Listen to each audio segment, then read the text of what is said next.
Então, concentrado de hemácias, suas indicações. A transfusão de concentrado de hemácia ela deve ser realizada então para tratar, prevenir iminente ou inadequada liberação de oxigênio aos tecidos, ou seja, casos de anemia. Porém, nem todo estado de anemia vai exigir a transfusão de hemácias. Em situações de anemia, o organismo então ele lança mão de mecanismos compensatórios, tais como então o aumento do débito cardíaco, a diminuição da afinidade pela hemoglobina ao oxigênio, H2O, o que muitas vezes consegue reduzir o nível de hipóxia tecidual. Então, a transfusão de concentrado de hemácias em hemorragias agudas, a fisiologia do sangramento e a resposta à hemorragia são situações bem conhecidas. Então, o volume sanguíneo normal, correspondente a aproximadamente 8% do peso corpóreo, aproximadamente 4,8 litros em indivíduos de 60 quilos. Então, você tem perdas sanguíneas que pode ser classificado como a hemorragia classe 1, que você tem a perda até 15 a 30% da sua volemia. A classe 2, a perda sanguínea de 15, a classe 1 até 15%, né? A classe 2 de 15 a 30%, a classe 3, perda de 30 a 40% e a classe 4, perda sanguínea acima de 40% da sua volemia. Então, os pacientes com hemorragia classe 3 e 4, ou seja, a partir de 30% da sua volemia, eles podem evoluir a óbito por uma falência múltipla de órgãos, se não forem submetidas a esquemas de ressuscitação já na primeira hora. A transfusão de concentrado de hemácia ela está recomendada após a perda de volemia superior a 25 a 30% de volemia total, ou seja, a partir de classe 3, você já deve então efetivamente fazer hemotransfusão. Mas já a partir de 25%, então classe 2, já deve ser considerada. O hematócrito ele não é um bom parâmetro para nortear a decisão de transfundir. Uma vez que isso vai começar a mudar, a diminuir, 1 a 2 horas após o início da hemorragia. Então, depois de 2 horas, então, você deve considerar o hematócrito, né? Mas não de imediato. A hemorragia aguda, o paciente deve ser, então, imediatamente transfundido quando apresentar sinais clínicos, como um aumento da frequência cardíaca a partir de 100 batimentos por minuto até 120 batimentos por minuto, em situações de uma hipotensão arterial, um paciente previamente normotenso, a queda do débito urinário também deve ser considerada, a frequência respiratória, né? Enchimento capilar retardado, acima de 2 segundos, e alteração do nível de consciência. Do ponto de vista prático, né? Você tem que a transfusão do concentrado de hemácias em anemia, então, anemia normovolêmica. Você tem uma anemia, né, onde não houve uma hemorragia. De modo geral, essa anemia, o nível da hemoglobina, ela é superior a 10 gramas por decilitro e o hematócrito superior a 30%. Nesse caso, que a hemoglobina ela está acima de 10, então ela é bem tolerada. Só excepcionalmente vai requerer a transfusão. Inversamente, quando a hemoglobina estiver inferior a 7 gramas por decilitro, então existe risco de hipóxia tecidual e comprometimento das funções vitais. Nesse caso, o paciente vai ter um benefício com a transfusão do concentrado de hemácia. Entre 7 e 10 gramas por decilitro de hemoglobina, fica a dúvida, né? Então, a indicação de transfusão vai ficar na dependência da avaliação do estado clínico do paciente. Um exemplo que ocorre em pacientes com doenças pulmonares obstrutivas crônicas, então que deve ser mantido uma hemoglobina acima de 10 gramas por decilitro. Nesse mesmo modo, pacientes com cardiopatia isquêmica, eles vão se beneficiar como a hemoglobina acima de 9, né, 9 a 10. Então, pacientes que tenham, apresentam 65 anos de idade, que sejam sintomáticos, e é aceitável então transfundir com níveis de hemoglobina abaixo de 10. Então, o estado clínico também interfere nessa indicação. Do ponto de vista prático, as anemias de instalação crônica, né, que surgem com uma normovolemia, né, sem perda de volume, são muito melhor toleradas do que as anemias de instalação aguda. Situações de anemia, sempre que possível, deve se considerar outras formas de intervenção terapêutica, tais como então a reposição de ferro ou tratamento com eritropoetina antes da transfusão. De maneira ideal, então, a decisão de da realização da transfusão do concentrado de hemácia deve basear então em vários fatores clínicos e laboratoriais, então, tais como a idade do paciente, a velocidade da instalação da anemia, a história natural da anemia, o volume intravascular e a presença de cofatores fisiológicos que afetam a função cardiopulmonar. Então, do ponto de vista prático, alguns aspectos então, devem ser levados em consideração. A transfusão deve ser considerada quando a anemia aguda, né, no caso da anemia aguda, para aliviar os sintomas das descompensações clínicas relacionadas à perda de sangue. Então, um estado clínico que houve uma descompensação pela perda de sangue, então uma anemia aguda.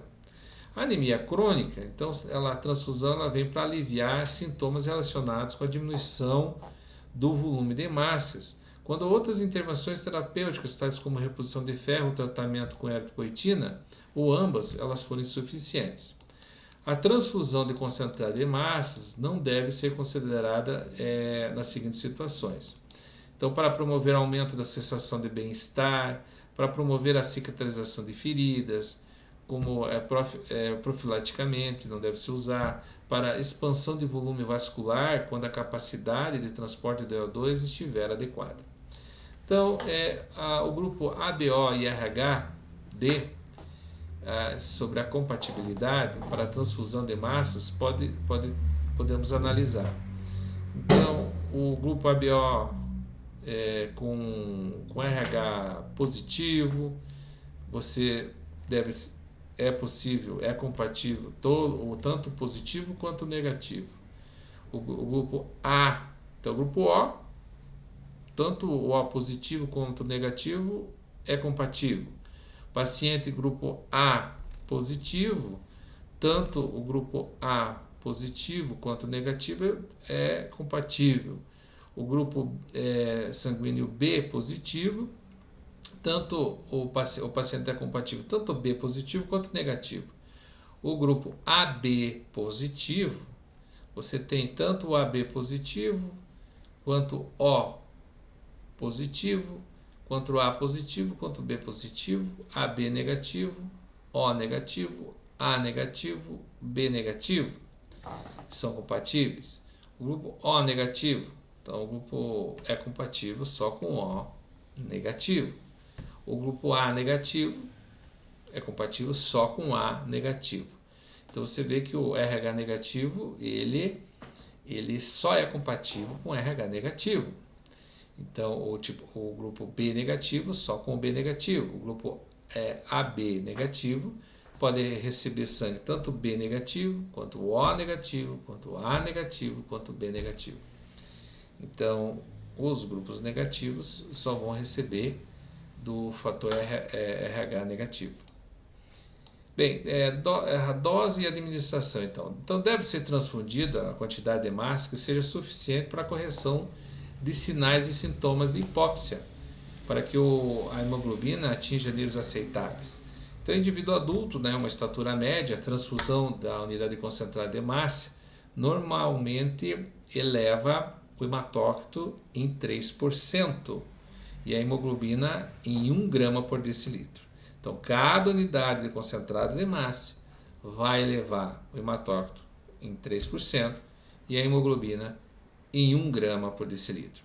Em recém-nascidos, o volume deve ser transfundido, não deve exceder 10 a 15 ml quilo-hora. Então, 10 a 15 ml quilo-hora, não deve ser acima disso. O tempo de infusão de cada concentrado de massa deve ser, então, de 1 a 2 horas em pacientes adultos. Lembrar que não deve exceder 4 horas. Em pacientes pediátricos, não exceder a velocidade de infusão, então, pediátricos não deve exceder a 20 a 30 ml quilo-hora. E recém-nascido, 10 a 15 ml quilo-hora. A avaliação da resposta terapêutica à transfusão do concentrado de massa, então, deve ser feita através de uma nova dosagem da hemoglobina ou hematócrito. Considerar, então, 1 a 2 horas após a transfusão, também considerando também a resposta clínica, né? Então, você pode ver esse efeito em 1 a 2 horas. Em pacientes ambulatoriais, a avaliação laboratorial pode ser feita 30 minutos após o término da transfusão e possui resultados compatíveis. Então, é possível ter essa resposta em 1 a 2 horas da transfusão. O concentrado de plaquetas, a indicação das plaquetas, né? A indicação estão associadas a plaquetopenias, né? Desencadeada por falência medular. Raramente indicamos a reposição em plaqueta por destruição periférica ou alteração congênita de função plaquetária. A plaquetopenia por falência medular, então a discussão inicial que surge quanto à indicação da transfusão do concentrado de plaquetas em pacientes portadores de plaquetopenias associadas à falência medular. Então, doenças hematológicas, quimioterapia, radioterapia. Então, refere-se à utilização de transfusões profiláticas. Então, na situação de plaquetopenia por tempo determinado, frequentemente associada a métodos terapêuticos para doenças oncológicas ou oncohematológicas, como quimioterapia, radioterapia, transplante de células progenitoras hematopoéticas. Então, a indicação da transfusão profilática. Então, profilaticamente, se pode transfundir se as contagens estiverem inferiores a 10.000 microlitros na ausência de fator de risco. Então, não tem fator de risco, você pode fazer uma transfusão profilática inferiores a 10.000.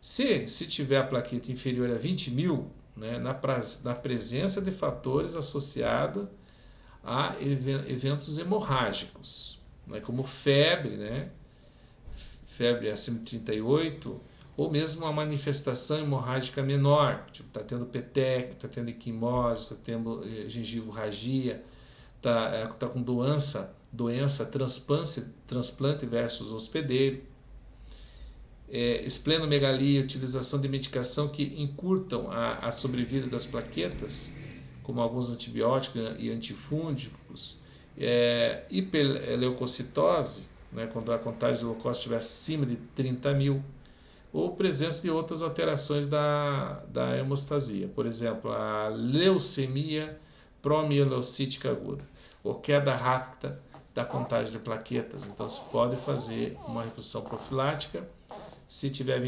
abaixo de 20.000.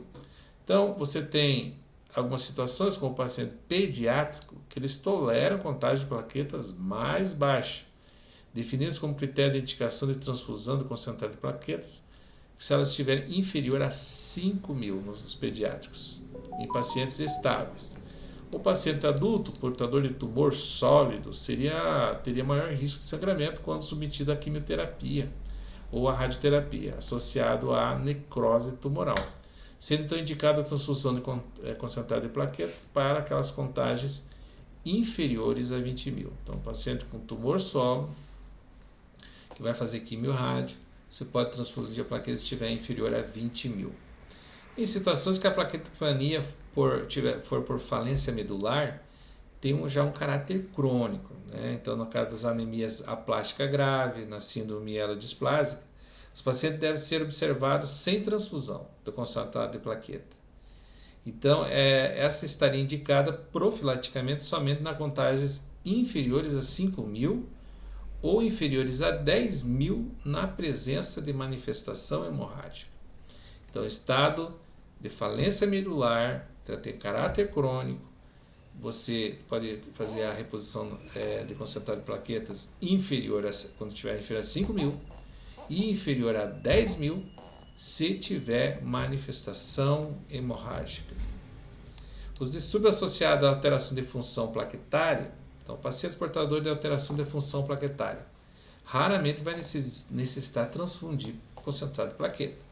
Situações congênitas como a trombastenia de Glanzmann, né, que é uma deficiência congênita do GP2B3A, na síndrome de Bernard-Solier, que é a deficiência do GP1B9,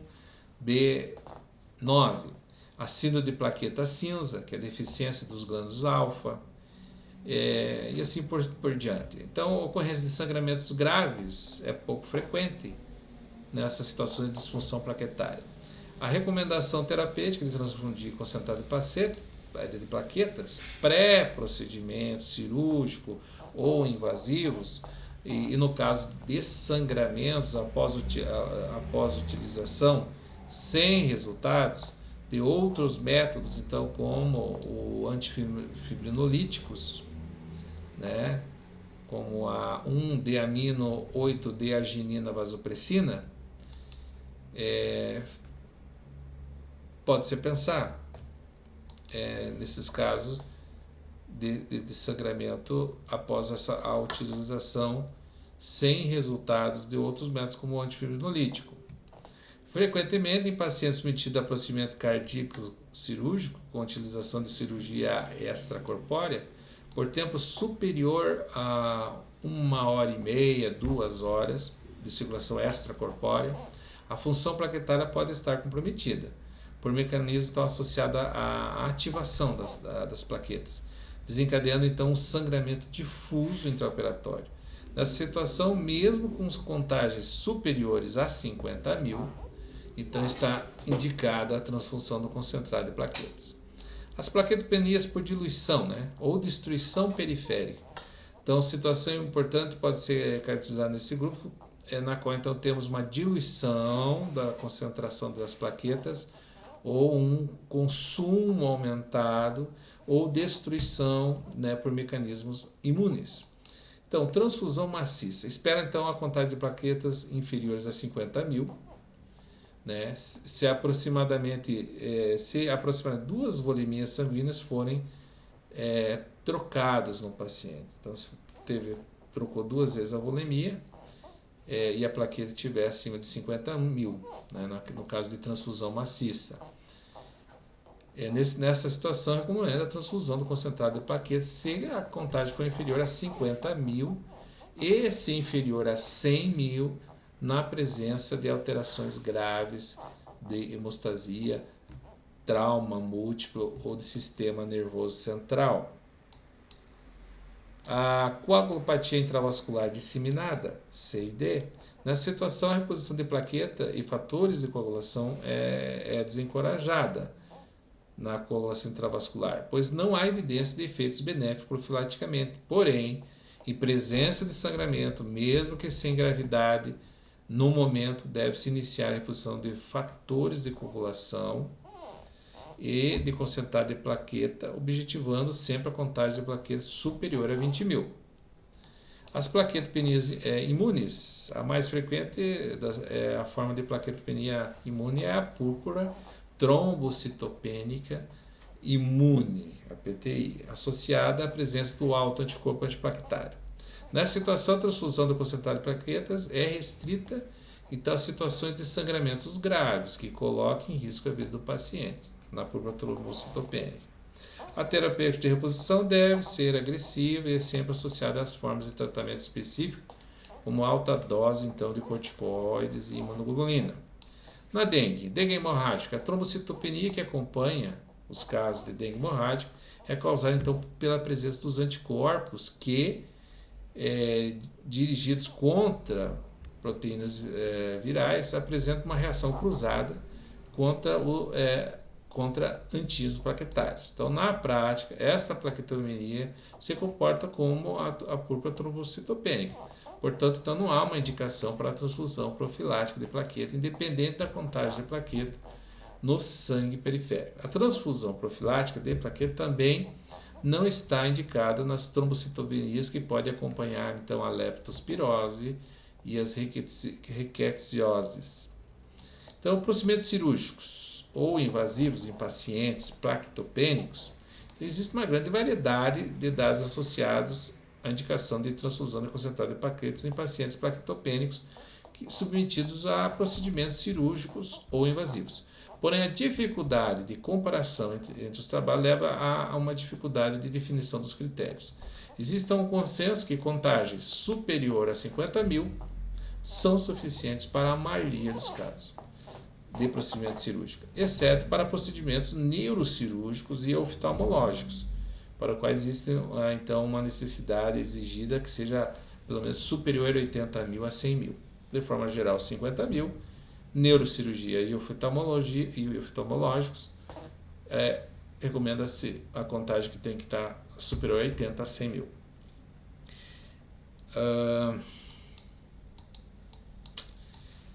Seguindo, então, temos duas situações clínicas que possuem contraindicação formal para a transfusão de concentrado de plaquetas, a menos que ocorra sangramento grave, que é a colocação, colocando então em risco a vida do paciente. Essas são a púrpura trombocitopênica trombótica, a PTT, a plaquetopenia induzida por heparina. Esta contraindicação, então, se deve à associação com o pior do quadro clínico dos pacientes ou complicações tromboembólicas. Então, tanto por trombocitopênica trombótica, quanto a plaquetopenia induzida por heparina. Então, tem riscos. Em relação à compatibilidade ABO e RH, as plaquetas possuem, então, antígeno ABH na superfície, níveis de expressão variável individualmente. Então, existem evidências que a transfusão do concentrado de plaquetas ABO incompatíveis reduz aproximadamente 20% o incremento da contagem final pós-transfusional. E parece ser mais relevante quando os títulos de anticorpos naturais presentes no receptor são elevados, associados à alta expressão do correspondente antígeno nas plaquetas do concentrado plasmático. Dose, em modo de transmissão. Então, a plaqueta, a dose preconizada é 1 unidade de concentrado de plaquetas por 7 a 10 kg de peso. Porém, pode-se considerar também a contagem de plaquetas desejada, dependendo da presença ou ausência de sangramento. Então, transfusões terapêuticas, contagem desejada que seja superior a 40.000. Então, um adulto acima de 50 kg de peso, a dose mínima seria pelo menos 8 a 10 unidades. Eu quero que a contagem esteja superior a 40.000. Adulto acima de 55 quilos. Então, você pode correr 8 a 10 concentrados de plaquetas ou um concentrado de plaqueta obtido por aferese. Os pacientes de 15 a 55 quilos, então, no caso que você queira que a plaqueta fique acima de 40.000, você correria 4 a 6 unidades. 4 a 6 unidades de concentrado de plaqueta ou meia unidade de concentrado obtido por aferese. Então, uma unidade de aferese vai corresponder a 10 unidades de concentrado de plaquetas. Criança abaixo de 10 quilos, se corre num volume de 10 a 5 ml quilo de plaquetas. Transfusão profilática, vou fazer uma transfusão profilática, contagem desejada seja superior, você quer que seja superior a 25.000. Superior a 25.000, adulto acima de 55 kg de peso, também fica aí 6 a 8 unidades concentrados de plaquetas ou uma unidade de concentrado de plaqueta obtido por aferese. Pacientes menores, uma unidade de concentrado menores menos de 55 quilos, para que fique acima de 25.000 unidades, uma unidade de concentrado de plaquetas para cada 10 quilos de peso, que geralmente é a contagem geral, né? Então a dose de plaqueta pode ser calculada de maneira bem mais detalhada e precisa. O tempo de infusão para correr a concentração de plaqueta deve ser aproximadamente 30 minutos. Então plaqueta você corre rápido. Meia hora você corre, né, em paciente adulto ou pediátrico. Não exceder a velocidade de infusão 20-30 ml quilo-hora. Então 20-30 ml quilo-hora para correr o concentrado de plaquetas, 20-30 ml quilo-hora. A avaliação da resposta terapêutica à transfusão do concentrado de plaquetas deve ser feita através de nova contagem das plaquetas 1 hora após a transfusão. Porém, a resposta clínica também deve ser considerada. Em paciente ambulatorial, a avaliação laboratorial 10 minutos após o término da transfusão pode facilitar a avaliação da resposta e possuir resultados compatíveis. Dois indicadores podem ser calculados, né? São úteis no acompanhamento da eficácia da transfusão, principalmente nas transfusões profiláticas. Então você utiliza indicadores como a transfusão do concentrado de plaquetas como resultados mais precisos. Falando de plasma, então, a indicação para o plasma fresco congelado é restrita e correlacionada às propriedades de conter as proteínas de coagulação. O componente deve ser usado, portanto, no tratamento de pacientes com distúrbio de coagulação, particularmente naqueles em que há definição de múltiplos fatores e apenas quando não estiverem disponíveis produtos com concentrados estáveis de fatores de coagulação e menor risco de contaminação viral. Portanto, a indicação do plasma no sangramento, o risco de sangramento causado por deficiência de múltiplos fatores de coagulação. Então, nos pacientes com hepatopatia, a redução do fator de coagulação 1, 2, 7, 9 e 10 estão relacionados ao grau de dano do parênquima hepático e evidenciada laboratorialmente pelo alargamento do tempo de protomina, o TAP. Então, um fator predisponente ao sangramento em pacientes hepatopatas. No entanto, o distúrbio de coagulação nas doenças hepáticas é bem complexo, relacionado também às anormalidades em plaquetas, por promover a fibrinólise e inibidores da coagulação, além da disfibrinogenemia. O paciente hepatopata, entretanto, ele raramente sangra na ausência de fatores predisponentes como uma cirurgia, uma biópsia hepática ou ruptura de varizes esofágicas. A utilização então do plasma concentrado de plasma fica nesse nível de indicação.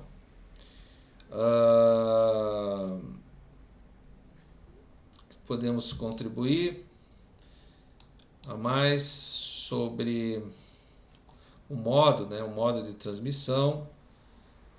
Vai depender muito da condição clínica, claro, do paciente, né? A utilização de 10 a 20 ml de plasma por quilo de peso aumenta 20 a 30% dos níveis de fatores de coagulação do paciente, chegando então a níveis hemostáticos. Então, basicamente essa é a recomendação: 10 a 20 ml de plasma fresco, né, por quilo de peso.